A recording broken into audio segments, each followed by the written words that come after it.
নমস্কার বন্ধুরা, তোমরা কেমন আছো?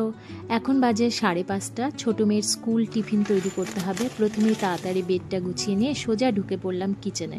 আমার ছোটো মেয়ে এখন ক্লাস 9-এ পড়ে। ও খুব হেলদি খাবার খেতে পছন্দ করে, আর এটা আমার ভীষণ ভালো লাগে। দেখো, সবাই তো একরকম হয় না। আর আমার বড় মেয়ে খেতে খুব ভালোবাসে, বাট ও পড়াশোনায় খুব মনোযোগী। এখনও বাইরে পড়ে, 1 মাস হলো আমার কাছে এসেছে।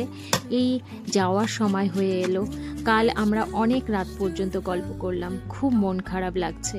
যত দিন যাচ্ছে ওর যাওয়ার সময় চলে আসছে। মাদের মন তো এই বাচ্চাদের নিয়েই ভালো থাকে। ফিরে আসি ব্রেকফাস্টে। এই টিফিনটা তোমরাও তোমাদের বাচ্চাদের করতে পারো, খুব সহজ আর হেলদি। শুধু প্রিপারেশনটা যদি একটু আগে থেকে করতে পারো না, তাহলে 5 মিনিটেই তৈরি হয়ে যায়। ফার্স্টে না চিড়েটা ভিজিয়ে নিলাম। এবার 1 বাটি টক দই আর 1 বাটি সুজিকে একটা বাটিতে মিক্স করে ঢাকা দিয়ে রেখে দিলাম। এবার সবজি কেটে নিলাম। আর হ্যাঁ, রাতে আমি 1 বাটি চাল ভিজিয়ে রেখেছিলাম। চাল আর চিড়েটা মিক্সিতে বেটে নিলাম। এবার এতে যত খুশি কুচি করে কাটা সবজি দাও, আর নুন, চিনি আর ইনো দিয়ে ব্যাটারটা তৈরি করে ফেলো। এবার প্যানে প্যানকেকের মতো গোলা দিয়ে ঢাকা দিয়ে দাও। ব্যাস তৈরি হেলদি উত্তপম।